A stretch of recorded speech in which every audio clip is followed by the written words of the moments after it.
Okay, learn the rules, and then before you break them or bend them.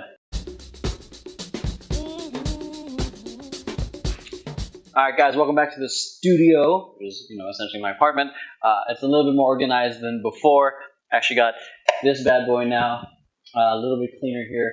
Got a lot of stuff on my desk, but, whatever. Anyways, today we're going to be talking about, like I just said, how I approach practice at home. I approach it in two different ways. One is play, the next is technique.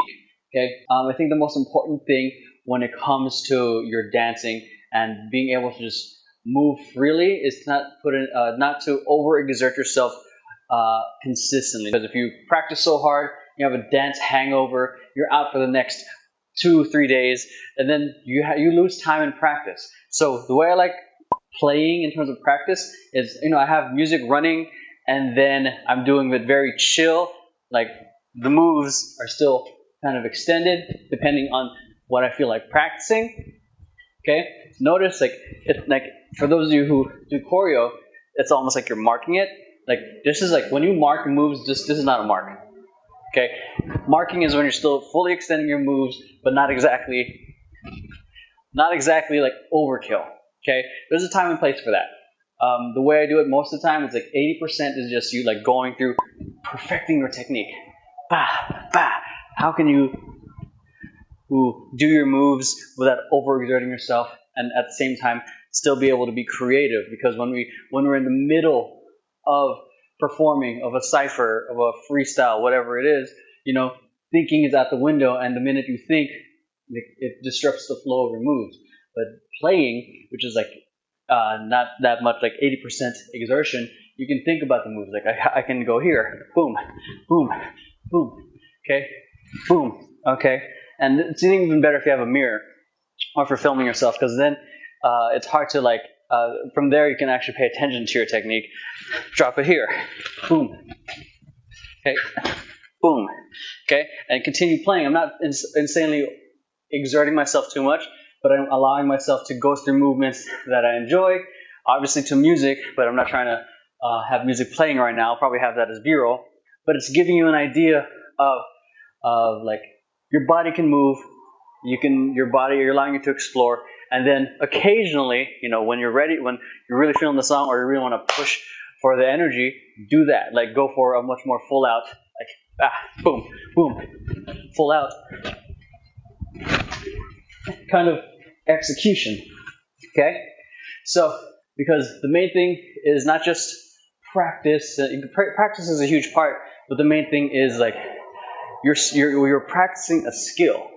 Okay, and the important part of your skill is making sure you got the technique down. I get the whole there's argument like technique and the artistry of it. I see it as both science and art. You get the technique down, and then you get to play with the music. Okay, learn the rules, and then before you break them or bend them. That's how I view it.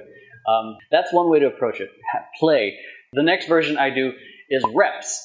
Which if I'm trying to perfect a specific move, I try to go at least like multiple sets of 5.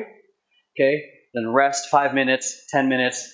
Okay, I want to give my body some quality time, and then between those rests, I'm just playing around. Okay, I'm still like trying to get my body moving, because ultimately you want to just snap into a flow so easily when you start freestyling or when you're dancing.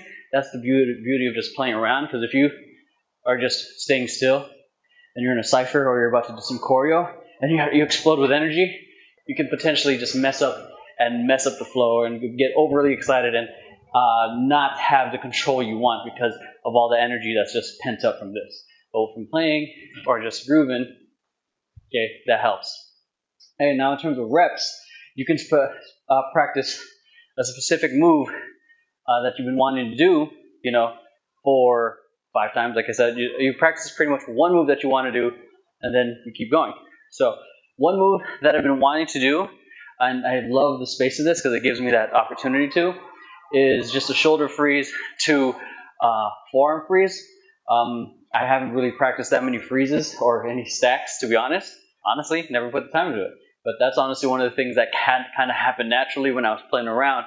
Now I want to perfect the technique of it. And now I'm just trying to do it 4 or 5 times, rest in between, then repeat. I'm gonna show my attempt at it. Hopefully it's decent for those of you guys who got it. I'm gonna face this way. My other shoes here, trying to hide my shoes. So, but I mean, I'm not, you guys don't necessarily need to know this move, but I mean, this is the move I'm practicing. I practice it 5 times, rest, play in between, 5 times again. Okay, boom, boom, boom, boom. See? And then the part that I kind of feel shaky on was that from that little crouch in and then the blow up. So that's where I feel a little shaky on. So that's where I start breaking down the technique a little bit more. Okay, instead of going from, the back rock, go into the shoulder freeze right off the bat. Okay, and this is where you start getting more technical, where you can really clean up your moves. This makes me have to focus on the technique and doing things right instead of doing things rushed. Okay, so going straight to the freeze here and up. Boom. Okay, that one felt really good. Okay, so 2 different ways of practice, so that way you guys can practice at home, just have fun with it. You get to practice on your technique, then you get to practice on your freestyle. That way your body gets so used to just the flow of your movement. Okay, because while you're doing the play part, you're working on your technique as well, and you're also letting your mind be able to focus and be creative. So that way, when it's time to actually freestyle and get down, mind is out the window. You're riding the motions of the music. So that's it. Hope you guys enjoyed today's video. I'll catch you guys next time. Peace.